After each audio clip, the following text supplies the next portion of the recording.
Howdy, everyone. Please play the out of this game. Vanillaware. They make weeb crap such as Odin Sphere, Muramasa the Demon Blade, and Dragon's Crown. I never bothered to try any of these games, and initially I didn't have any interest in 13 Sentinels Aegis Rim either. Then I saw it nominated for Best Narrative at the Game Awards of 2020, plus I saw it on sale during Black Friday, plus it came with an art book. And I love art books. But Cyberpunk 2077 was coming out, so I threw it right into the backlog. And then Cyberpunk came out, I played it for a bit, and I yeeted that game into the backlog and took the Weeb game out. And it was a blessing in disguise. It is kinda crazy though. I went into 2020 thinking that Cyberpunk 2077 and The Last of Us Part 2 would be my favorite games of that year. Instead, it was a roguelike and some weeb Alright, so the game begins. There are some goddamn kaiju. And we all love kaiju, right? We got a mid-tier cinematic universe based on kaiju. These two kids summon these giant robots, and the tutorial begins. Okay, so I learned the basic attacks and movements. Like, these kids got nanomachines, son. And after that, we cut to the past. This is the introduction to the point-and-click segments of 13 Sentinels. Set in the year 1985, we're introduced to one of the characters from the battle earlier. Juro Karabe. We also meet his friend Kyuta Shiba. It kinda sounds like a cryptocurrency. He's got an obsession with Shu Amaguchi, a rich kid with an expensive TV and a Sega Genesis. Because it does what Nintendo don't. We also see Iori, the other girl from the tutorial. And there's also these two other girls who may or may not become important later on. But like now we have to bring these papers down to the nurse's office. And the nurse is Miss Morimura. And damn, she's thick. After school, we walk around and we see this other guy, Miura. Juro seems to know him, but Shiba is like, nah, I'm gonna erase your memory because reasons. And yeah, that was a pretty weird intro. But the next character we follow is Iori. She's running, she got bread in her mouth, she trips and falls, she sees a random guy who seems important, and she's all like, damn, I want that. In class, we see the two girls from earlier. We also meet other major characters like Natsuno Minami and Megumi Yakashiji. I'm not gonna lie, those names are pretty hard to pronounce. Oh, and there's a cat too. And afterwards, she runs into Juro and Shu Amaguchi. The three all realize that they have these weird dreams and they all may be connected with each other.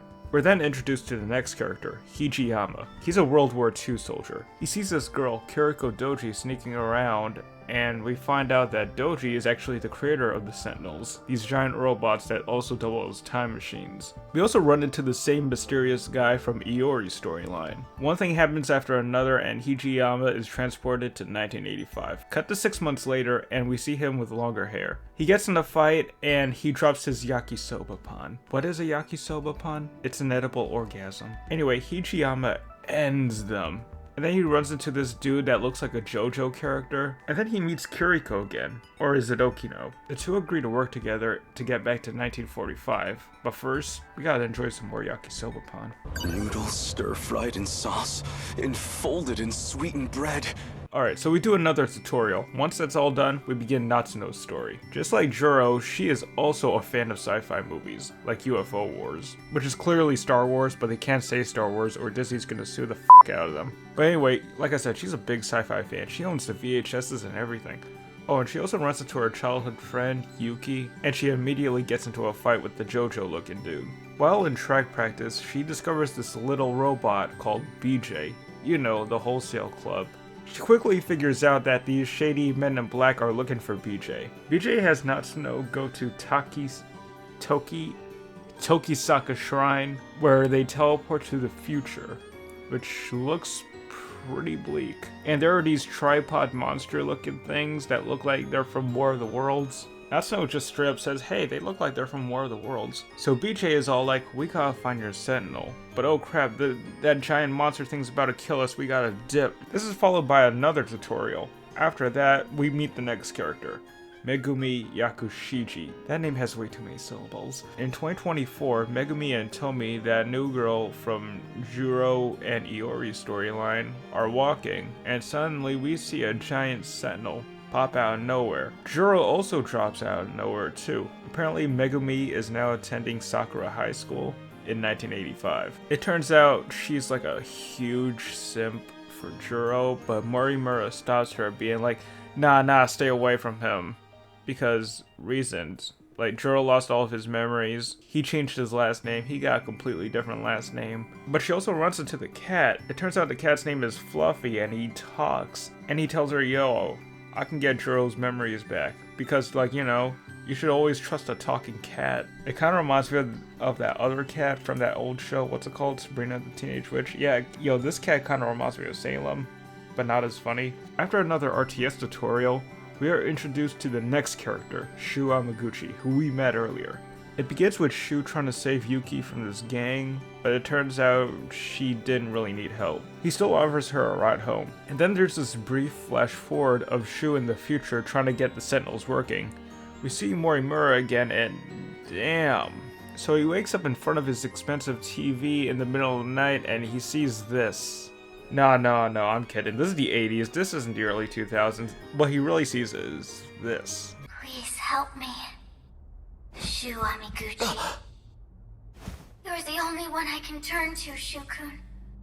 What the heck? Is this a hidden camera thing? No. This is no TV show. Shu-kun, I'm talking to you through the TV. Please, save me. Holy sh**. And we cut to another tutorial, followed by the next character introduction, Ace Sekigahara.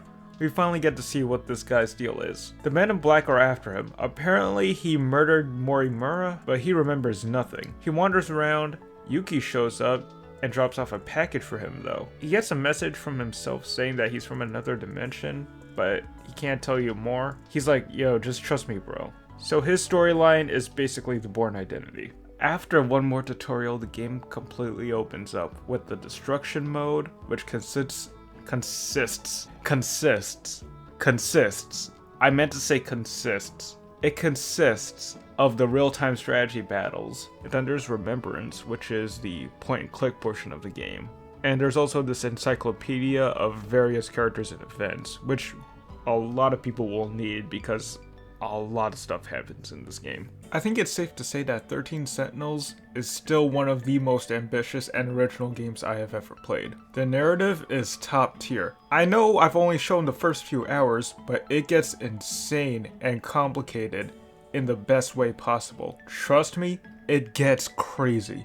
I haven't even gotten the chance to talk about the destruction mode all that much. It's actually pretty simple. There are 4 Sentinel classes: Melee, All-Rounder, Long Range, and Flight Support. They're all pretty self-explanatory. Each character can have their Sentinels upgraded, and you can't use the same character too many times in a row or they'll get a brain overload and get bopped. It does start off simple, but the battles do tend to get more and more hectic as the story goes on. But back to the Remembrance mode, the various characters we've met have such compelling storylines, and there are a whole slew of other characters who haven't even gotten a proper introduction yet, like Miura, Yuki, the JoJo guy. Okay, his real name is Ogata, but I just like calling him the JoJo guy. Once I thought I knew where the plot would go, a massive curveball would be thrown that would make me rethink everything. Trying to piece together this story kind of becomes a puzzle itself, kind of like a Christopher Nolan film. That's exactly what 13 Sentinels is. It's basically a love letter to the science fiction genre, and it's amazing. And I really appreciate its non-linearity. Like, everyone who plays this game can play in any order they want. They could like binge through one character's storyline, or they could shuffle around characters throughout, and they can also play through the real-time strategy sections as well. Like, honestly, this is the Elden Ring of visual novel games. Like, everybody can have a different experience chronologically. Plus, the art looks beautiful, the soundtrack is calming when it needs to be, epic when appropriate. If you want a unique and original gaming experience, give 13 Sentinels a try. It's got everything you'd want in a story-driven game. And on top of that, look at the food. The food looks amazing. At one point, you have to choose between whether you want a soft serve or crepes. Or is it crepes? Crepes? I don't know how to pronounce it. And also, you get to make burgers. I love burgers. Watch me eat that burger.